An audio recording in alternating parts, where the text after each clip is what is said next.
most important thing is to really to understand that the knowledge you get in your education, you get the knowledge to be able to share it with the people you meet, your clients or whatever you call them. It's not like I'm going to use a lot of strange words just to be able to talk to colleagues. I really do need to use the knowledge I get in a way that people I meet can use it and put it together with their private knowledge about their situation, and to be able to get a good planning to be able to change their lives in the way they want to. And I think that's also when it comes to, nowadays we have a lot of evidence-based methods, but when we have evidence-based methods, it doesn't mean that I, as a social worker or a professional, know what is best for each one of the clients I meet. It just means that I've got the general knowledge about methods. I also got the general knowledge about family patterns, drug abuse, children's developmental stages and so on. But what I need to do is to put that knowledge to the people I meet so they can use it. That I think is the most important challenge. And also to give hope, because as a social worker, you always need to be able to give hope to the people you meet. How difficult the situation is, you need to be able to listen to all the difficult things, be empathetic, and still give hope of a change. That change is possible, always. If you're not able to give that hope, I think you could damage. So you're not supposed to walk around and look like you have all the sorrows on your and on your shoulders. You need to really, not just in words, but all of your body as well, give hope of change.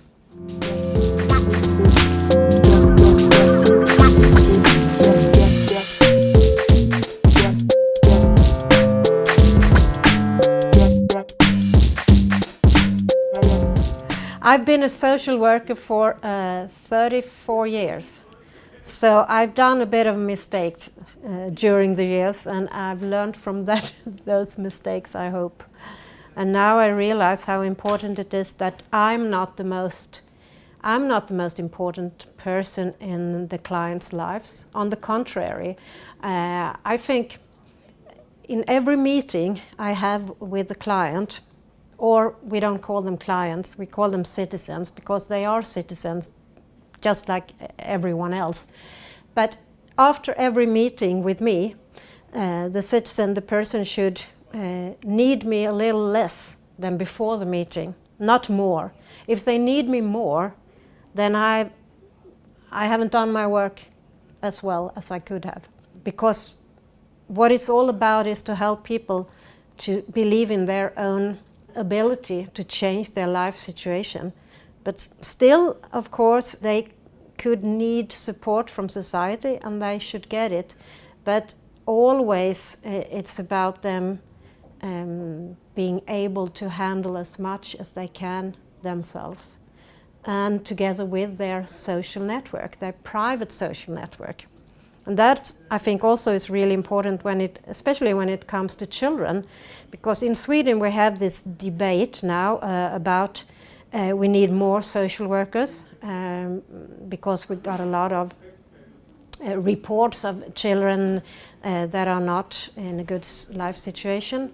But I think we have to look upon it in another way. Because I don't think the goal would be that every child should have a social worker.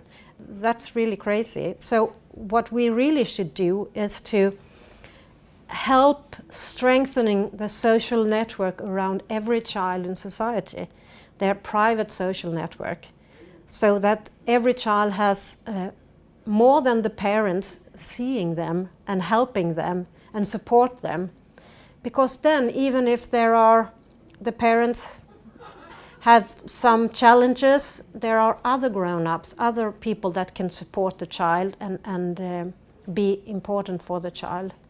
As social workers, we we should not be the most important persons in the children's lives. We should only bring, as I said, knowledge, resources, and of course the bottom lines when it comes to legislation. I think that's really important.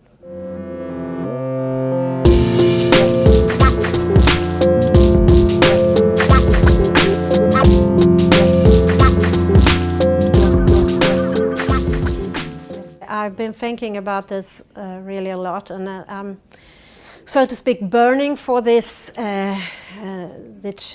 change to take place. For us as social workers, going from being experts on other people's lives to resource givers to people, for them to change their life in the direction they want to. In modern Western society, we tend to listen too much to experts in all areas of life, and that makes us more. We don't trust ourselves as much and our private networks as we should do. We think that experts have answers on all kinds of situations in life, when we really do have to come back to the networks we have and try to figure out the situation together with them.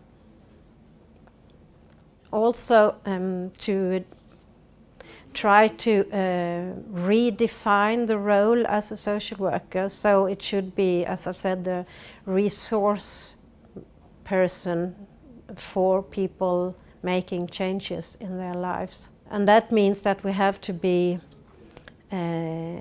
we do need a lot of expertise, but it's general expertise, and we must be able to speak and put it in front of people in a way that they understand us, which can be sometimes challenging, but that's really what we need to do, I think.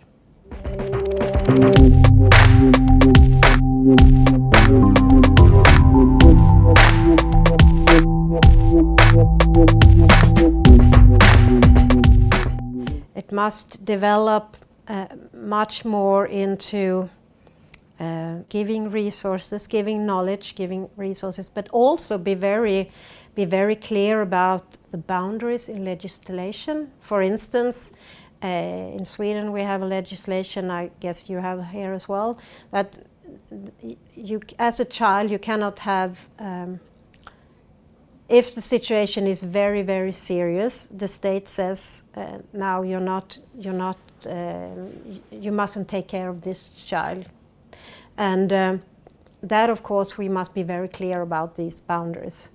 So we could never be partners on the same level. We always have the power as social workers, and we should be aware of that and be very clear in front of the citizens we meet what their mandate is.